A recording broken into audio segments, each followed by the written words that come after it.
سرمایه تاجر ایرانی بابک زنجانی را که از شعبه پنجم دادگاه انقلاب حکم اعدام گرفت در تاجیکستان از 30 میلیون دلار بیشتر نمی‌دانند.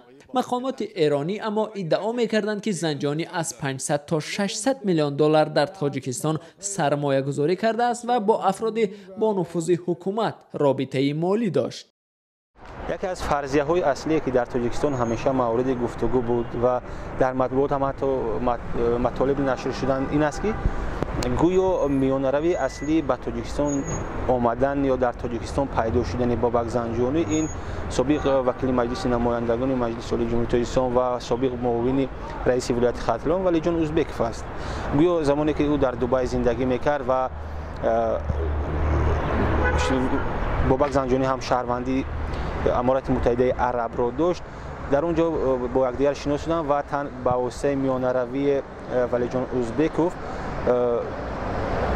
بابک زنجانی به تاجیکستان آمد. یعنی گویا رستم سعیدوف رو که پسر عمک ولی جان ازبکوف به حساب می رود و یکی از آنهایی هست که واقعا در شرکت های مربوط به کانت گروپ در تاجیکستان نقشی مهم دارد.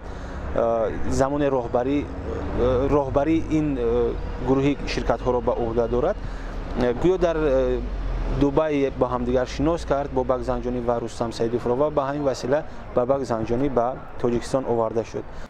یک سلسله شرکت‌های بیناکاری، نقلیاتی، سرمایه‌گذاری و جهانگردی در تاجیکستان از جمله هولدینگ کانت گروپ تاجیکستان، شرکت‌های کانت گروپ اینوستمنت، ایژین اکسپرس ترمینال، ایژین اکسپرس ایرلاین و کانت توریسم تاجیکستان به بابک زنجانی نسبت داده می‌شوند و در رسم افتتاحی برخی از آنها او همراه رئیس جمهور تاجیکستان امامعلی رحمان اشتراک کرده است. در اینجا 3 هکتار زمین است. 2008 نکم از 3000 جای کاری باید شود.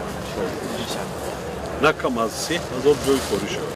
اما یک مسئله خیلی مهم است که بابک زنجانی با سابق پرزیدنت جمهوری اسلامی ایران محمود احمد نژاد مناسبتی خوب داشت و بعد اون که بابک زنجانی در تاجیکستان پیدا شد یک زمان گفتگوهای هم به میان آمدن که جمهوری اسلامی ایران میخواهد به تاجیکستان در حجم 1 میلیارد دلار کمک کند یا سرمایه گذاری کند.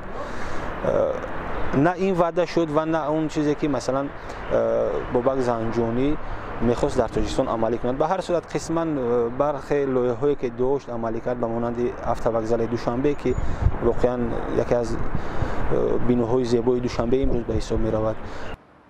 حجت‌های اودیتوری کانت بانک در انجام سال 2011 نشان می‌دهند که بابک زنجانی مرتضایی رهبر شورای دیرکتوران کانت بانک بوده است. تمام لایحه‌های سرمایه‌گذاری در تاجیکستان توسط این بانک عملی می‌شدند. بابک زنجانی در مرافعه‌های دادگاهیش یک حجت صادر کرده بانک ملی تاجیکستان را به نمایش گذاشت که طبق آن گویا زنجانی از تاجیکستان به ایران حدود 2 میلیارد یورو پول انتقال داده است. اما بانک ملی تاجیکستان ادعاهای زنجانی را به پایه خوانده حجت از نام بانک ملی تاجیکستان پیشنهاد کرده او را در دادگاه قلبکی گفته بود.